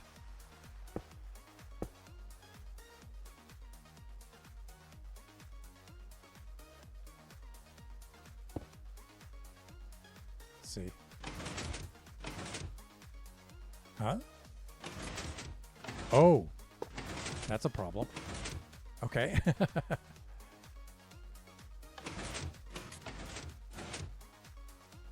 What's happening?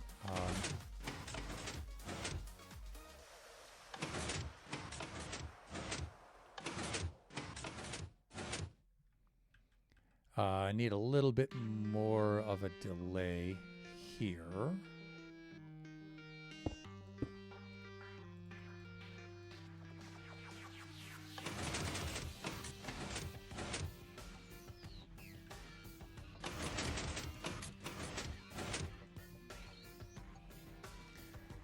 I'm thinking, after watching this thing do its thing,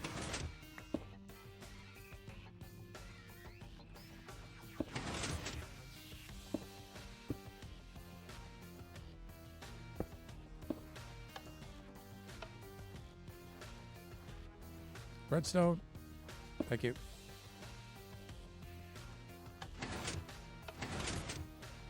That's what I want. It's just enough of a delay. Nice. Perfect. All right, that will leave this open now when the next piston comes in to push the observer up. So let's see what happens there. Now I can bring this around like this, and I can put in several of these. I don't know how many of these I'm going to need and what they're going to be set at. Nothing right now. Let's get it in the... Okay, that's the starting state right there. So I want that to activate well before this activates. So let's just do something like that for right now. Let's see what happens. Let's check the timing.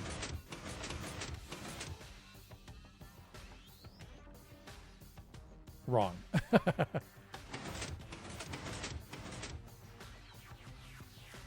Okay, so we're back at the starting state. All right, so I think it grabbed it too soon.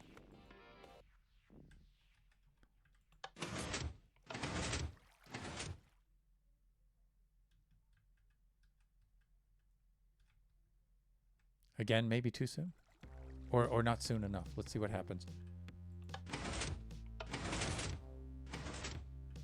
Almost.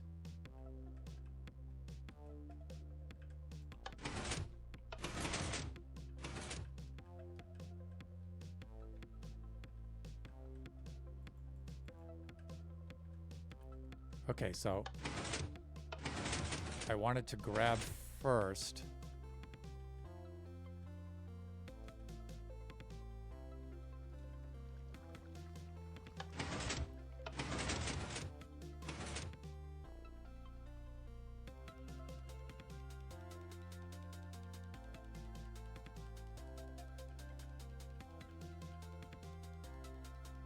Yeah, we're actually really close.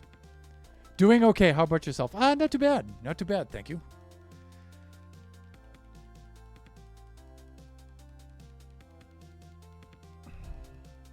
How's your situation? Have you, trying to ask this tactfully, thoughtfully. Have you resumed your previous lifestyle yet?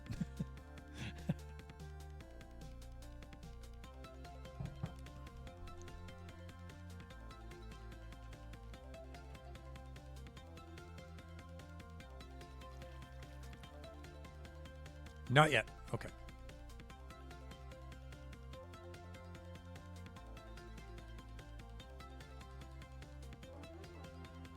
So again, what I want to have happen here is I want to have this activate. I want it to pull that slab down, and then I want to have this activate and pull the slab and the piston back.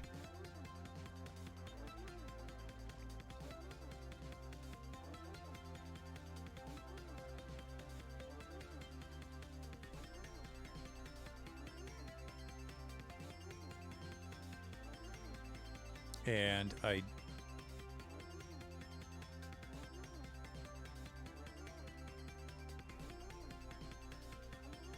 And it's not quite doing that.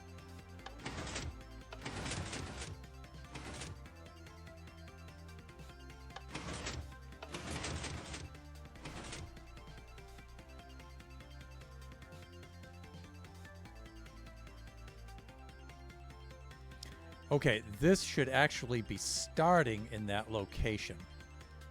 And what I wanted to do is push it there and leave it there.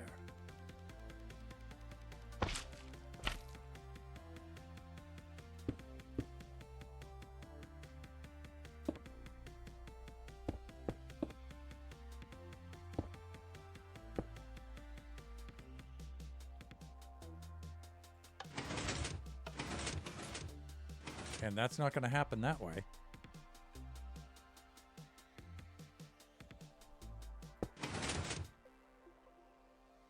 It will happen that way, though.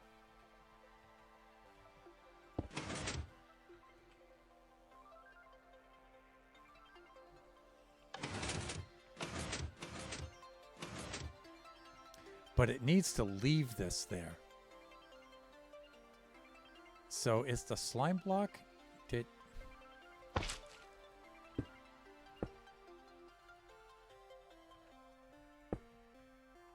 Let's see. Yeah. Okay. Somehow I undid my own work back there. I don't know why, Thunder. Why?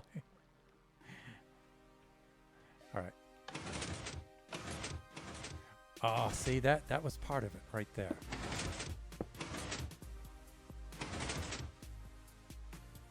See, I needed to leave it there. And now this needs to pull it back.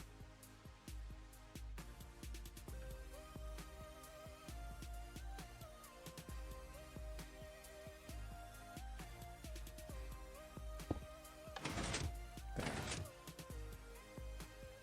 It needs to pull it back and keep it back. Which I think means...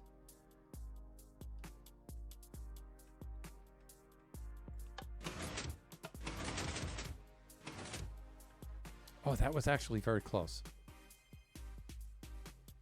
But I just wanted to keep all of this stuff back there.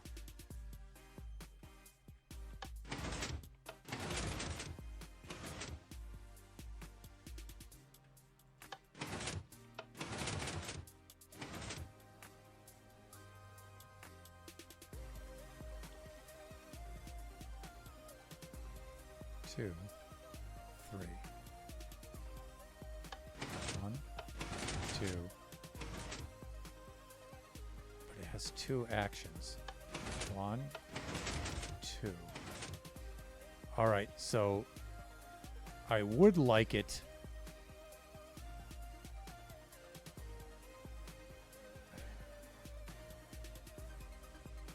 I would like it to be such that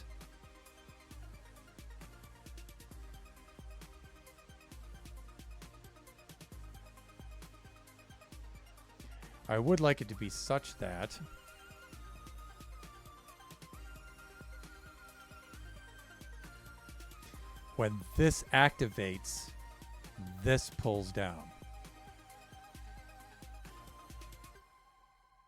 But I don't think, I mean, because that's just an extra tick.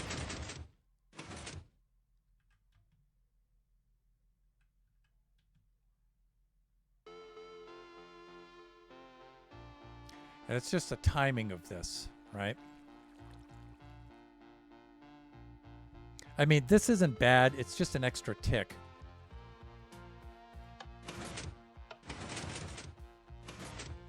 All right, so this would be the default state. It's just the timing of these kind of circuits is like, wow. And then can you imagine if I added one more step to this where it would have to pull it down and then pull it down by one more block and then pull all of those blocks back. I mean, it's an interesting redstone problem, you know. I haven't done... when you make 3x3 piston doors, sometimes this kind of thing works. It uses this kind of timing. stuff for the circuits.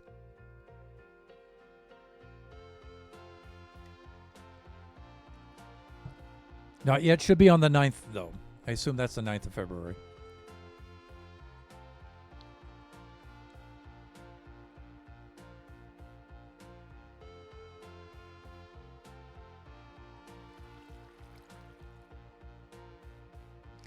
Yeah, I'm just not too experienced with timing things to run like this. I know it has to reach up, grab it, and pull it down. I know that that's the first thing to do. The only way I can think of doing that is with the half-tick pulse of an observer.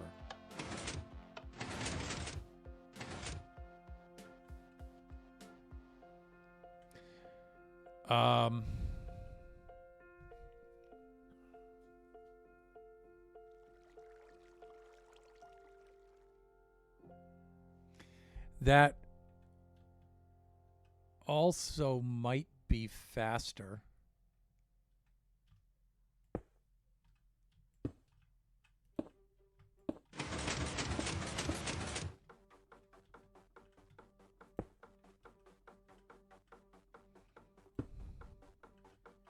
If I just did that. Maybe. And say I did something like this.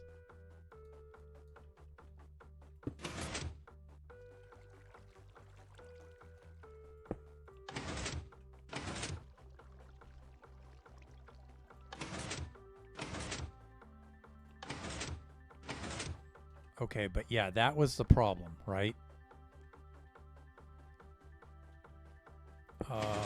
Could that be that I need a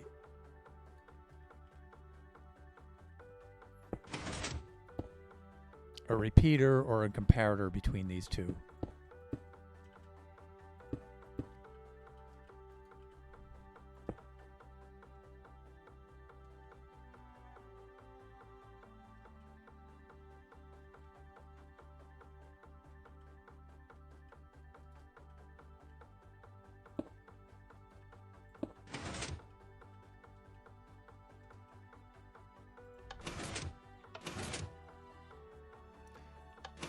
Deposits it, but pulls it back down. What if we slow it down a little bit? Nope. And we still have the double action pulse.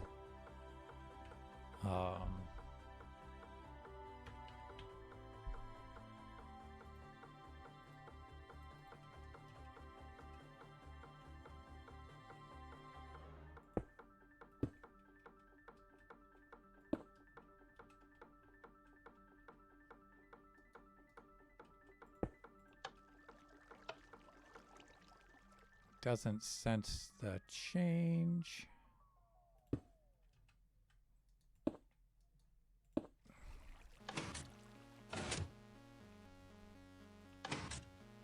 But it's not fast enough because that's what you need the observer for.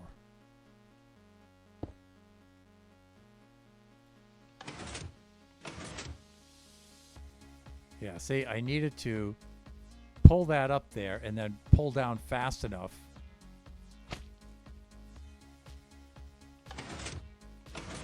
where it won't try to grab it again.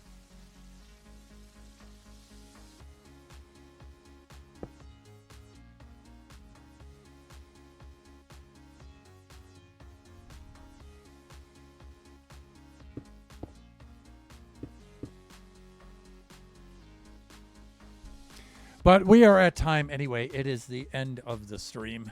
I suppose I could look this up. This kind of application gets used in a lot of Redstone devices. I could just look this up and get the timing of this down. The thing to look up for something like this would be 3x3 piston door, because you get the timing of the blocks being moved.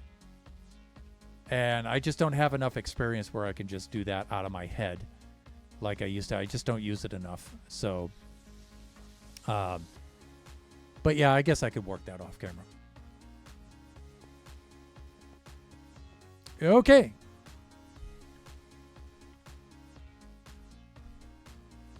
Ugh. This little timer thing in this room is quite a challenge. At least it is for me, you know. Maybe more experienced Minecrafters, this is a super easy thing. I don't know, but for me, to improvise it too, right? Because, like I said, I can't really find a place, a video or a device where this kind of countdown clock works in this kind of way. Otherwise, I wouldn't even be wasting the time. I would just copy it and put it right in. So, but anyways, that being said, let's get that off of there. There we go. and.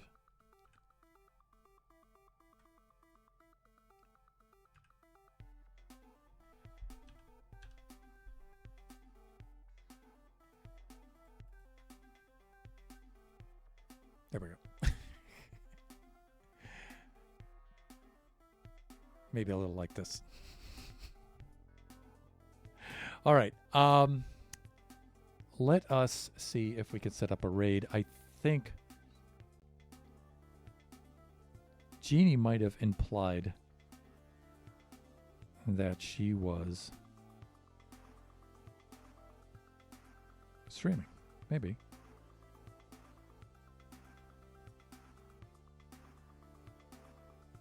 And as a matter of fact, she is. All right, let's drop in and let's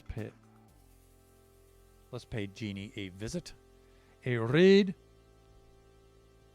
And let me get logged into her stream ahead of time so I can make a smooth transition. And what's she playing? Official Ambassador plays Deathbound demo.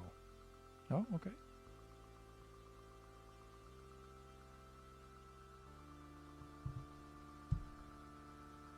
Have a great night. I am enjoying some Power Washer Simulator.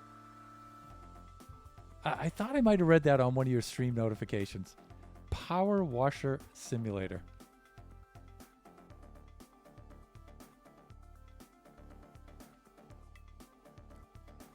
See ya, everyone. Kamakwa, thank you for dropping by, sir.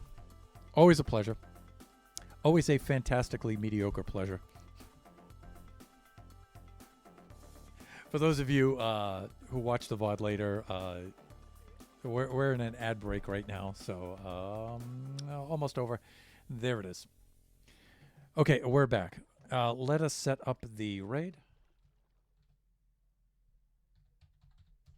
There's our raid message. You may cut and paste that into the chat if you intend to join us for the raid. And I always recommend viewers to at least drop by, come in and check out the Raider stream. Even if you don't have time to stick around, just pop in, say hi, and if you feel so inclined, a follow, maybe some bits, or even a sub. You know, that would be super cool. And